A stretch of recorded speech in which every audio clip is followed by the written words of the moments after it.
Merci beaucoup, Ndeko Olivier. Vous savez, il y a des gens qu'il faut savoir prendre au sérieux.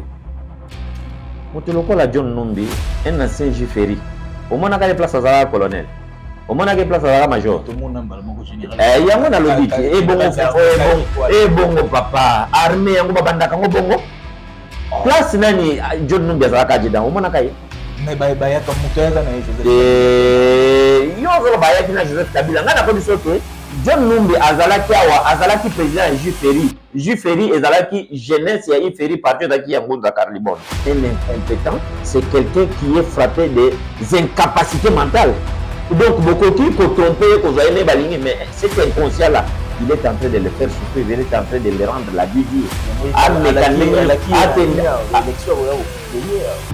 Et ça va même déclaration. Papa Mbosso, il y a même l'Assemblée nationale à Lubaka, a dit nous c'est à la théâtre. Ce qui dit nous avons quand ça dans la période où il y a qui kokanga, chez Deyana Bazana, a boumi bango ninga maki bango comme si c'était pas, comme si la vie humaine n'est pas sacrée. Sokaza Mobali, a chama colonna ina katia. C'est ce Katumbi là que vous allez me dire qui viendra me diriger moi au Congo. Katumbi arrive na Mboka na tête ya Mbogo, moi je vais la rater. Mboka.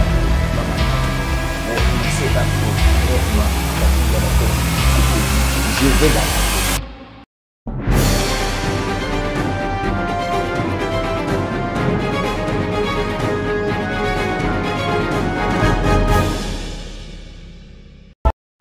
Balinda Congolais télévision de partout beaucoup l'andabiso na sénat moment les loto kobeta masolo Italie politique et République démocratique du Congo mais tout côté la situation sécuritaire n'a pas et la partie est République démocratique du Congo et pas yoapi ba Congolais ba ko perdre ba vie chaque jour mais situation ezali ndenge nini to moni Goma ekoti plonger na molili et ba M23 ba bombarder haute tension na moyenne tension les lots yo négociation ya courant na Goma ezali ndenge nini mais na kati ya politique de la République démocratique du Congo, tout kende vers ba élection ma pona miyango tout kende. Est-ce que ils allaient important au lieu à la programme où il va proposer la population congolaise mais bato bazali lancer na kati ya processus électoral ba ko beta masolo où ils allaient bongo masolo peut-être entre guillemets personnel où ngai na futela ka un tel billet ngana lesa ka un tel est-ce que ngonde gotonga mboka to ko avancer et émergence de développement et peuple congolais pe na mboka mobimba et sengo ya koyamba mona mboka maître Eric Bamanai oyo to kobeta na ye masolo lelo et sengela ki to zoye pour que to solo na ye yango to se déplacer to ye na cadre na ye pour que to solo la masolo itali politique na vie sécuritaire et plus démocratique du Congo mona mboka mbote na ye mbote Ndeko Olivier mbote na équipe technique nyonso yo zali ko kambayo mbote na ils allaient accompagner mbote na ba téléspectateurs nyonso ba kongomani ya bipai na bipai epai bazali kolanda biso population congolaise nyonso pe to bosanité mbote na mwasi na ngape na mwana na ngai mbote na son excellence Félix Antoine Tshisekedi Tshilombo le président de la République epai wapi ya zwami na mosala azali kosala makasi pona mboka mbote na ba wazalendo nyonso oyo babengi bongo ba patriote po bazali bongo ko bundela ekolo ko sopa makila na bango na se ko zo ba risque po ete côté ya monyele ya mboka kuna na est ya République démocratique du Congo kimia ekota mbote na ba force ya défense na biso nyonso ya sécurité ba FARDC na biso mbote na ba ndeko nyonso et surtout merci pour la invitation lisusu mokolo ya lelo na chaîne na yo na banza itelo to ko beta masolo Italie République démocratique du Congo ipayo plutôt ko tala to ko fungula d'abord brèche au Italie vie politique République démocratique du Congo mwana mboka tango tala politique République démocratique du Congo et aussi longtemps to ko kende aussi vers ma ponami analyse ni ko sana na kati ya politique vie politique République démocratique du Congo. Merci beaucoup Ndeko Olivier Nakolobana yote. La lecture que je fais de la situation actuelle ya mboka ndenge makambo ezali kokendele tokoloba ete na moto nyonso ya mata pepo soki ya avion ezali kopumbwa to pe kobemboka ekomaka na place moko babengaka zone de turbulence bozali bongo kotambola boyoki avion koningana ningana et pilote akoyebisa bino Bon attacher ba ceinture moteur bouger te bo vanda na bakiti na bino toko traverser zone à turbulence et la peut-être 15 10 minutes 5 minutes 20 minutes ça dépend. Donc tous allez na période de turbulence et souvent depuis le 3 précédents des élections les trois précédents processus électoraux totikali ko constater que tango tokomaka na période oyo ya maponami moins turbulence ezalaka toujours mingi mais nous devons toujours tenir bon l'avion finira par atterrir. L'avion des élections est en train de traverser la zone de turbulence mais cela ne va pas conduire à ce qu'on appelle les crashs. Il n'y aura pas de crash. L'avion va se poser à l'aéroport et les résultats seront connus. Donc, c'est la victoire du candidat qui va gagner les élections. Et moi, Namboka Félix Antoine Tshisekedi Tshilombo, a kozala réélu na deuxième mandat na ye pour na deuxième quinquennat na ye yango nazali koloba te ezali bazone na turbulence mais sans oublier aussi une autre zone de turbulence oyo ba imposer biso na ceux qui ne veulent pas voir la paix dans ces pays. Nous avons nos voisins qui sont de mauvaise foi et la communauté internationale et aujourd'hui surtout les Occidentaux, c'est de l'Union européenne et les États-Unis qui sont en train d'utiliser celui qu'on appelle entre guillemets un frère africain, mais qui dans son souci aujourd'hui, dans ses pensées, dans sa tête, ne veut jamais voir ou laisser notre pays en paix. Lipa oyo biso tozali kolia eza kopesa ye kanda, il faut abotola biso ya lia yango biso tokufa nzala. Azali ye moko te, azali na ba Ougandais plus toujours baka ba Rwandais. Azali na ba Ougandais, azali bongo na ba Kenyans. Vous savez, leur AFDEL et Salamaka à l'époque, ezalaka ba Burundais, ba Ougandais na ba Rwandais, ba Érythréens ba yaka me batanga bango penza mingi te. Mais lelo oyo AFDEL mosusu biso ezali lokola ba Burundais bazali susu na ba Rwandais. Cette fois-ci, ça devient le Rwanda, l'Ouganda, na Kenya. Bango wanande bazali ensemble pour nous attaquer. Les Sud-Soudanais bazana bango, mais ils ne pèsent pas. Vous comprenez? Et tout ça, bazali couronné par qui? Par la communauté internationale. Alors, biso, il faut pas tout le monde à Kakaka, Rwanda, Yemoko. Rwanda, c'est ce qu'on appelle en français la tête de l'iceberg. Omoni ngomba oya glace ya monene ezaka na kati ya océan oyo epanzaka bateau babengi Titanic. Tango Titanic ezoya capitaine avaye komona mutu ya nani ya iceberg wana donc ya ngomba wana ya mai azomonela ngo musika or mutu wana ezaka moke or ngomba na se ezaka na forme pyramidale. Tango bango bazokanisa ke mutu eza musika nzoka te bateau ekomaki déjà na pied na yango na se puisi na se eza monene babeta bapanzana. Biso tozotala la tête de l'iceberg qui est le Rwanda, mais ça Rwanda est mon côté. Même le Congo-Brazzaville ici ne joue pas un frangé avec nous. Je le dis bien, même le Congo-Brazzaville ici ne joue pas un frangé avec nous. Ils sont avec le Rwandais, quitte à chacun de nous de comprendre aujourd'hui l'ami de ton ami et qui pour toi. Voilà, et à comprendre cela, Nenge Tokobeta Masolo, les loups Oyo, John Numbi, a otiko tweeté awa. Tshisekedi a perdu toute légitimité en reniant l'accord qui lui a permis d'accéder au pouvoir. Il est aujourd'hui comme un inconscient qui joue avec le feu. Voilà, on est à propos, il y a John Numbi. Voilà. Tshisekedi a perdu toute légitimité en reniant l'accord qui lui a permis d'accéder au pouvoir. Il est aujourd'hui comme un inconscient qui joue avec le feu dans une poudrière. Nous taire ou nous résigner serait trahir ce peuple qui a droit à espérer mieux. L'armée et la police, ainsi que toutes les forces de défense du pays, ne sont plus liées au devoir d'obéir dès lors que le commandant suprême est devenu lui-même un danger par son immaturité, son incompétence notoire, son népotisme et son comportement tribaliste qui menace l'unité nationale. Les élections prochaines. Voilà. Donc, tous aura parti, moi partir qui est l'obéli à l'élection prochaine, comme ça tout chitele wana. Voilà. Le feu qui va embraser la poudrière. Donc, parce que qui menace l'unité nationale. Voilà. Les élections prochaines seront le feu qui va embraser la poudrière. Nasuki na mwana mboka. John Numbi a ici déjà menace na ya. Bengi le président Félix Antoine Tshisekedi inconscient et puis a annoncé déjà la population congolaise que l'élection ezali koya makambo winda mwana mboka. Merci beaucoup Ndeko Olivier. Vous savez, il y a des gens qu'il faut savoir prendre au sérieux. Mutuloko la John Numbi, un ancien Jiferi. Au moins, on a place à Zara colonel. Au moins, on a place à Zara major. Tout le monde a général. Il y a un lobby. Eh bongo papa. Armée, yango babanda kango bongo. Place nani John Numbi à Zara kajida. Au moins, on a mais baya comme mutoya na Joseph. Yo baya kina Joseph Kabila. Ngana ko bisoke John Numbi azalaki président Jiferi. Jiferi ezalaki jeunesse ya Iferi parti daki ya Ngonza Carlibond. Akumaka militaire mukoni. Ataye moko Joseph Kabila. Au moins na pété à major. Au moins na pété à nani ya lieutenant. Au moins na pété à capitaine. Mbala moko ka babimi po bango nani Joseph Kabila ayaki na kati ya AFDEL.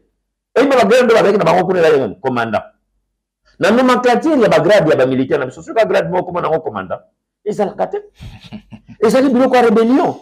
Tant que n'est pas ayé John Numbi. John Numbi mutu akolanda John Numbi il faut azala mutu moko ala seriété lelo chebe yazana mabele pona nani apona John Numbi oui bien très bien lelo bazana fidèle bazana azana mabele pona nani bomba bango za bana John Numbi te papa na cabinet au place nazali awa boko bandeko bazali nanga ba confrère bango ndimo batreta dossier ya John ya chebe ya traité wa juste na pièce d'à côté ici parce que dans un cabinet maître Eric Bamana non la vérité ça va donc okoya koyebisa ngai eloka John Numbi te c'est un criminel de long chemin John Numbi na yoki alobi makambo népotisme na tribalisme John Numbi était qui Kabila était qui soi-disant Katangé John Numbi était qui Katangé cour constitutionnelle ezalaki dirigé par Lombaki Katangé. La Banque centrale était dirigée par qui Katangé. Ce qui est dans l'Assemblée nationale, on a pu voir des bâtiments qui ont bikolo mususu.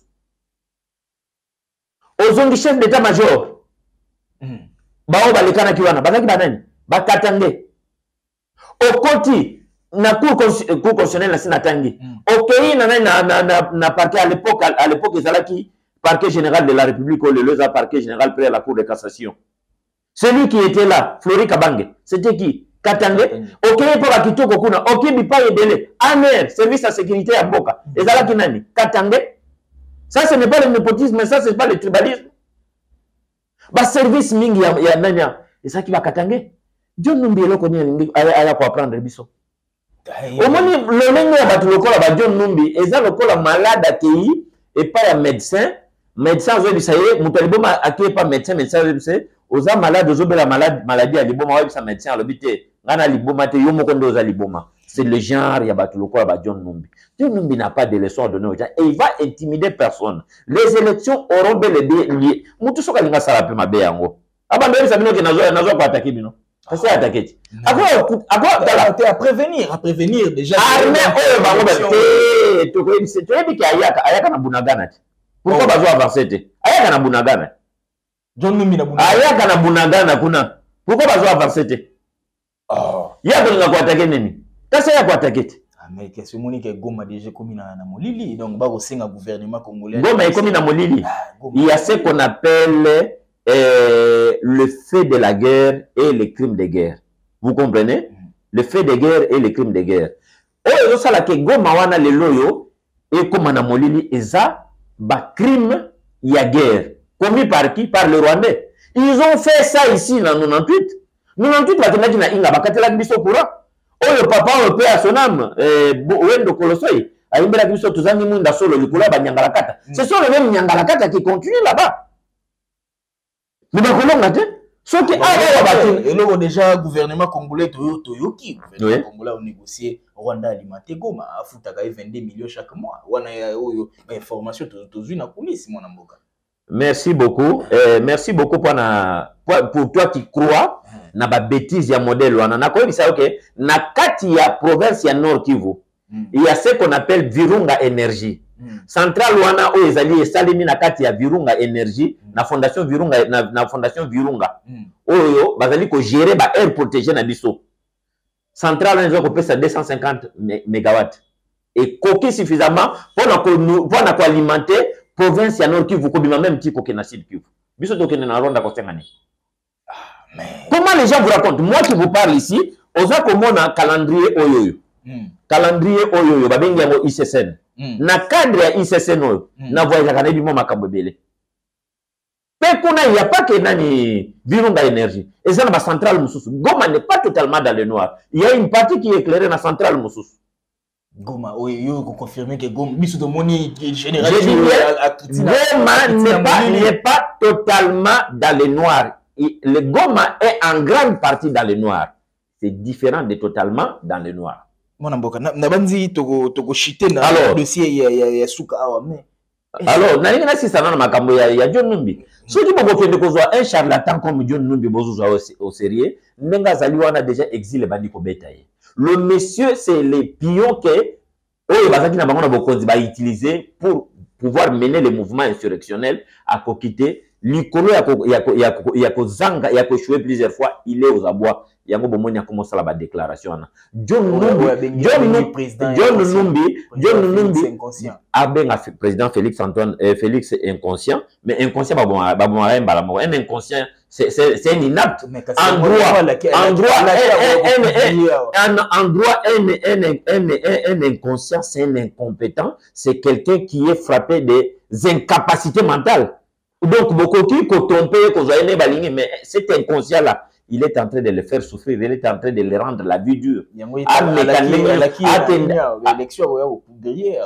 Et ça va même déclaration. Papa Mbosso, il y a même l'Assemblée nationale al Baka, il y a ces alakatéa traité. Ce qui dit nous besoin quand ça kaza na période où il y a qui kokanga. Chebe yana bazana abomi bango ninga bomaki bango comme si c'était pas comme si la vie humaine n'est pas sacrée.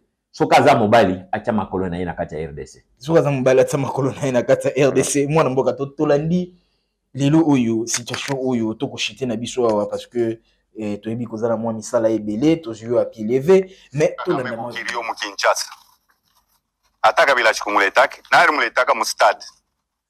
Kuria president Tshisekedi miri tafuta kwenda kule bana nikataria banichikia president Kagame ni mie. 2. Nana alisemaka Museveni na Kagame aina president Tshisekedi.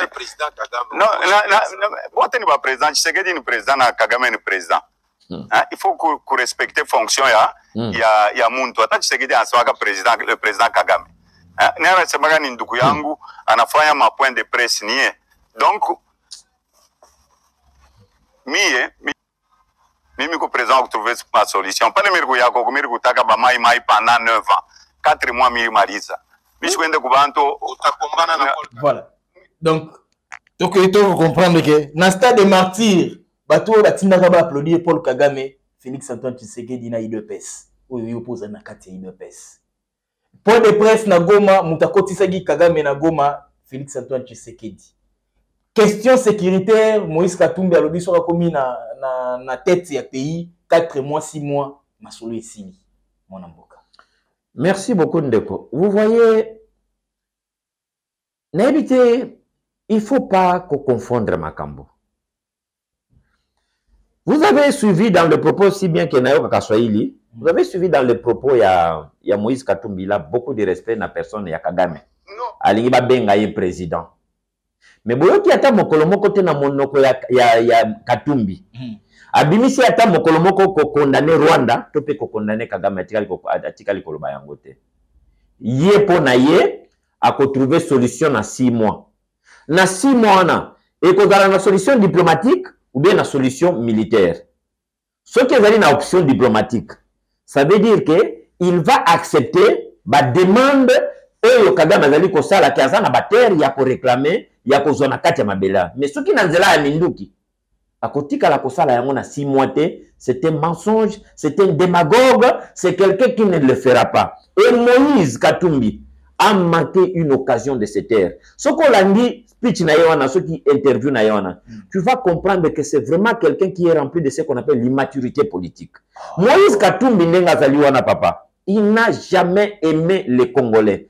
Tant que Moïse a bomi société à transport et à chemin de fer, SNCC na Katanga, a créé société naye, Akuna Matata, Abari Muzuri et tout ce que vous connaissez, ba track, ba camion minene, ba camion remorque. Pour na komema, ba minéré, yamboke bima. Obi angacha banani, ba Zambien na ba Zambien. Ozoko kangai, ba Zambien na ba Zambien. Donc pokota na cercle wana. En tout cas, il faut oser la moto.